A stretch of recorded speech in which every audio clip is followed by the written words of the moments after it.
Hello and welcome दोस्तों, स्वागत है आप सभी का हमारे यूट्यूब चैनल पे। तो दोस्तों, नागिन 7 के सीज़न में अब यहाँ पे धमाकेदार ट्विस्ट हम देखने वाले हैं, जहाँ सभी यहाँ पे सोच रहे थे कि नागिन की कहानी में रोमांस पूरी तरह से खत्म हो चुका है।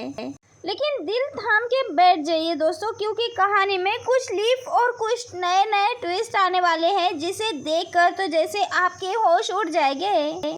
जहां आप कहानी में देख ही रहे हैं किस तरह से नागमणि को हासिल कर लिया है राधिका ने और अनंता को मार के नदी के अंदर फेंक दिया गया है। कहानी में ये देखना बहुत ज़्यादा इंटरेस्टिंग हो रहा है किस तरह से अब नागरानी को बचाते हुए नजर आने वाले हैं और किस तरह से भरनी जो है वो पहुंचने वाली है अनंत कुल की नागरानी के पास।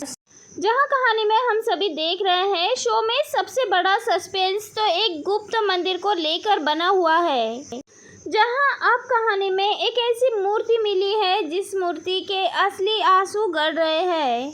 अब दोस्तों, सोशल मीडिया पर तो यही खबरें चल रही हैं कि ये मूर्ति जो है वो शायद आर्यमन की मां की हो सकती है, और या फिर दूसरी थ्योरी ये चल रही है कि ये मूर्ति के कपड़े जो है, अब यहाँ पे देखा जाए दोस्तों तो जो कपड़े दिख रहे हैं वो प्रगति के शुरुआती लुक में दिखाए गए हैं, जहाँ पे प्रगति कुछ ऐसे ही कपड़ों में हमें दिखाई गई थी। तो ऐसे में यही सोचा जा रहा है कि आखिरकार प्रगति के साथ क्या हुआ था, क्या प्रगति के साथ कोई अनहोनी हुई थी या फिर कोई बड़ा राज है। यहाँ पे देखा जाए दोस्तों तो ये भी सोचने वाली बात है कि आखिरकार प्रगति के साथ कोई अनहोनी हुई थी और इसी वजह से शायद वो पत्थर की बन गई थी।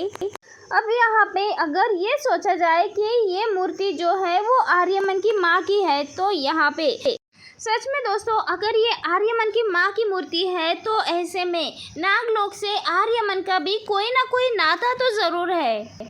यहाँ पे दोस्तों अनंता को मार के राधिका को तो मिल चुकी है नागमणि, लेकिन राधिका उस नाग मंदिर में नहीं जा सकती नागमणि को लेकर, क्योंकि उस मंदिर में सिर्फ और सिर्फ अनंता ही जा सकती है।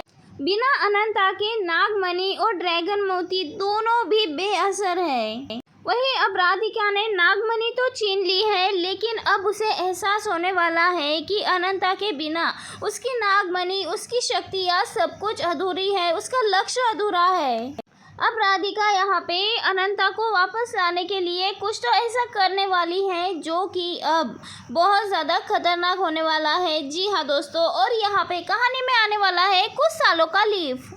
वही दोस्तों कहानी में आने वाला है लीफ, और लीफ के बाद अनंता का एकदम अलग और ग्लैमर अंदाज देखने को मिलने वाला है। लेकिन इन सब में दुख की बात तो ये है दोस्तों कि अनंता अपनी पुरानी पहचान और पुरानी यादें सब कुछ पूरी तरह से खो बैठी है। लेकिन दोस्तों आहना की तो याददाश्त जा चुकी है। ऐसे में क्या अब अनंता पहचान पाएगी कि आर्यमन उसका प्यार है, और आर्यमन भी पहचान पाएगा कि अनंता उसी का प्यार है, या फिर कहानी में कोई नया ट्विस्ट आ सकता है, जैसे कि भरनी जो है वो नागमणि को लेकर आ जाए, और जैसे ही अनंता नागमणि को टच करे वैसे ही अनंता की सारी गई हुई याददाश्त पूरी तरह से वापस आ जाए। और यहीं पे सबसे बड़ा सवाल है कि अब राधिका क्या भरनी को भी मार देने वाली है, या फिर अगर भरनी बच जाती है तो वो एक बार फिर से नागरानी अनंता के पास पहुंचने की पूरी कोशिश करने वाली है। और इसी बीच अगर भरनी और अनंता दोनों एक हो गए तो यहाँ पे राधिका का अंत तो पूरी तरह से तय है, क्योंकि अब पता चल चुका है अनंता को कि असली दुश्मन ड्रैगन कोई और नहीं बल्कि राधिका है। आगे आने वाले एपिसोड में देखना काफ़ी इंटरेस्टिंग होने वाला है, क्या अनंत कुल की नागरानी अपना खोया हुआ प्यार और अपना बदला वापस ले पाएगी या नहीं। तो दोस्तों आगे आने वाले एपिसोड में ये देखना काफ़ी इंटरेस्टिंग होने वाला है, आखिरकार ये रोती हुई मूर्ति किसकी है, आर्यमन की माँ की या फिर अनंता की माँ की, यानी कि प्रगति की। आप सबको क्या लगता है दोस्तों, अपनी राय कमेंट के ज़रिए हमें ज़रूर बताएं। मिलते हैं नेक्स्ट वीडियो में।